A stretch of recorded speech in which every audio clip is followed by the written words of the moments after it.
Like کریں، subscribe کریں اور بیل آئیکن کو ضرور دبائیں تاکہ آنے والے ویڈیوز اب تک سب سے پہلے پہنچے۔ اب آپ دیکھیں توبہ، کس گناہ کی کیسی توبہ لازم ہے؟ گناہ ہوئے ہیں نا، نہ آپ کہہ سکتے ہیں کہ آپ سے گناہ نہیں ہوا، نہ میں کہہ سکتا ہوں مجھ سے گناہ نہیں ہوا۔ تو کیسے گناہ کی کیسی توبہ لازم ہے، اسے ذہن میں رکھو۔ تو میرے پیارے آقا صلی اللہ تعالی علیہ وسلم کے پیارے دیوانوں، فرمایا گیا گناہ کے کاموں کی دو صورتیں ہیں، حقوق اللہ سے متعلق اور حقوق العباد سے متعلق۔ ایک گناہ کا تعلق اللہ سے ہے اور ایک گناہ کا تعلق اللہ کے بندوں سے ہے، یعنی کچھ اللہ کے حقوق ہیں جس کو بندے نے ادا نہیں کیے، اور کچھ بندوں کے حقوق ہیں جس کو بندے نے ادا نہیں کیے۔ تو اب آپ دونوں کے حوالے سے سماعت فرمائیں تاکہ محسوس کر سکیں، اس لیے کہ بہت سارے لوگ کیا کرتے ہیں، اللہ ماشاء اللہ، کسی کا 5 لاکھ روپیہ کھا گئے اور چلے عمرہ کرنے کے لیے۔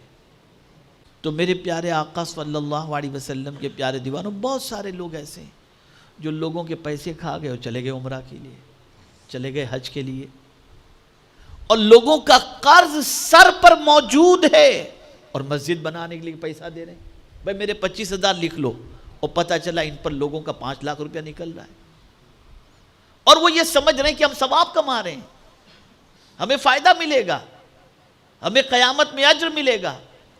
اس قسم کا بھی معاملہ ہوتا ہے، آپ دیکھتے ہوں گے۔ تو اس سے اچھی طرح، اور پھر یہ سمجھتے ہیں چلو یار اتنا کھا لیے، اتنا مسجد میں دے دیے نا، اپنا معاملہ برابر ہو جائے گا۔ ایسا نہیں ہے، یہ نہ جاننے کی وجہ سے سب کچھ ہے۔ اسے سمجھو تاکہ اچھی طریقے سے شریعت کا مسئلہ سمجھ میں آ جائے، اور اس کے بعد توبہ کی برکتیں آپ کے سامنے ظاہر ہو جائیں۔ تو قسم اول کی توبہ، یعنی اللہ کے حقوق کو اگر ہم نے پامال کیا ہے تو اس اللہ کے حقوق کے پامال کی توبہ کیسے کی جائے۔ مثال کے طور پر ہم نے کوئی گناہ کر لیا، اللہ نے فرمایا جھوٹ نہ بولو، ہم نے جھوٹ بول دیا۔ اللہ نے فرمایا غیبت نہ کرو، ہم نے غیبت کر لی۔ اللہ نے فرمایا بری نگاہ نہ ڈالو، اللہ نہ کرے کسی نے بری نگاہ ڈال دی۔ اب یہ سارے اللہ عز و جل نے ہم پر جو ہے حکم فرمایا، ہم نے اس کے حکم کی فرما برداری نہیں کی، نافرمانی کی۔ اب یہاں دیکھیے قسم اول کی توبہ، یعنی حقوق اللہ کے حوالے سے، تو زبان سے توبہ و استغفار کرے اور دل سے نادم بھی ہو، اور نیت میں یہ بھی ہو کہ اب دوبارہ ایسا نہیں کروں گا۔ تو اگر کوئی ایسی توبہ کرے تو بے شک اللہ اس کی توبہ قبول فرمائے گا۔ غور سے سنیے گا، سمجھ گئے نا؟ یہ مسئلہ تو بہت آسانی سے۔ اب کسی نے نماز قضا کر دی، کسی نے روزہ چھوڑ دیا، کسی پر حج فرض تھا اس نے حج ادا نہیں کیا، تو اب اس کا کیا ہے؟ ہاں، اگر فرائض و واجبات میں سے کوئی فرض یا واجب بندے مکلف سے چھوٹ گیا ہو تو یہ زبانی توبہ و استغفار اور قلبی ندامت و عزم ابھی کافی نہیں، جب تک کہ چھوڑے ہوئے حکم کی قضا یا قائم مقام قضا نہیں لائے گا، اس وقت تک محض زبانی توبہ اور قلبی ندامت نفع نہیں دے گی۔ نمازیں قضا ہو چکی ہیں تو نفل کی ضرورت نہیں ہے، آپ قضاء عمری پہلے پڑھو۔ روزے قضا ہو چکے ہیں، پہلے نفل روزہ رکھنے کی ضرورت نہیں، ان روزوں کی قضا کرو، پہلے ان چیزوں کو ادا کرو۔ زکوٰۃ آپ پر واجب تھی، آپ نے نہیں دی، اب آپ کو صدقہ نافلہ کی ضرورت نہیں، آپ پہلے اس زکوٰۃ کی رقم کو ادا کرو۔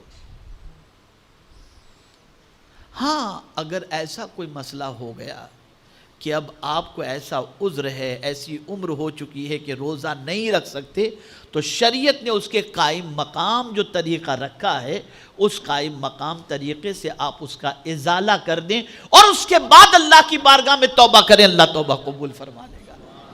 یہ جو کہا جاتا ہے کہ بڑی رات کو 2 رکعت نفل پڑھ لو، زندگی کی ساری نماز قضا نمازیں معاف کر دی جائیں گی، نہیں، یہ غلط ہے، یہ غلط ہے۔ اور جو لوگ 100 رکعت نفل پڑھتے ہیں اور اپنی فرض نمازیں جو قضا ہو چکی ہیں اس کی فکر نہیں کرتے، تو کوئی نفل اس وقت تک اللہ کی بارگاہ میں قبول نہیں ہوتا جب تک کہ بندہ اللہ عز و جل کے فرض کو ادا نہ کر لے جو اس کے ذمہ. یہ حقوق اللہ سے متعلق ہوا. اب حقوق العباد سے متعلق یہ دوسرے قسم کی توبہ.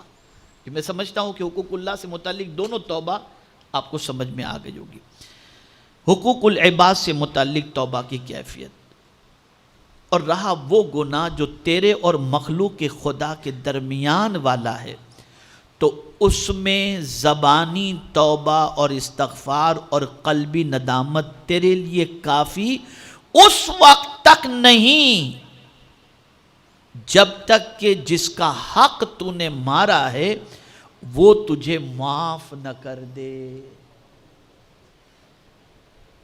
بندہ جب تک کہ معاف نہیں کرے گا اللہ بھی معاف نہیں فرمائے گا. آپ پر کسی کا قرض ہے.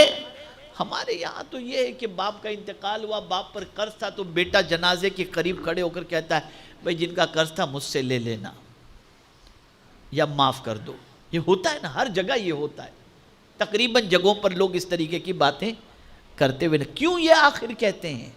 اس لیے کہ اللہ نے یہ بات دل میں ڈال دی ہے کہ قرض والا گناہ معاف نہیں ہوگا, بندے کا حق معاف نہیں ہوگا جو حق مارا گیا ہے. اس لیے آقا کریم صلی اللہ تعالی علیہ وسلم نے بندوں کے حقوق سے متعلق جب نماز جنازہ کا معاملہ ہوتا تو سرکار صلی اللہ علیہ وسلم اعلان فرماتے بھئی یہ جو میت آئی ہے اس پر کسی کا قرض تو نہیں ہے.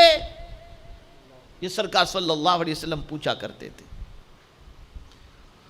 اور یہاں یہ بھی یاد رکھو, اگر کوئی شخص بہت مقروض ہو گیا اور قرض دینے کی کوشش بھی کر رہا ہے اور کوئی فضول خرچی نہیں کر رہا, جتنا آیا پہلی فرصت میں سوچتا ہے کہ میں قرض ادا کروں, اور اسی دوران قرض کی ادائیگی میں محنت کرتے کرتے کرتے وہ اس دنیا سے چلا گیا اور قرض پورا ادا نہیں کیا, تو جانتے ہیں قیامت کے دن آقا کریم صلی اللہ علیہ وسلم جس کا قرض تھا اس بندے کو راضی کر دیں گے, راضی کر دیں گے.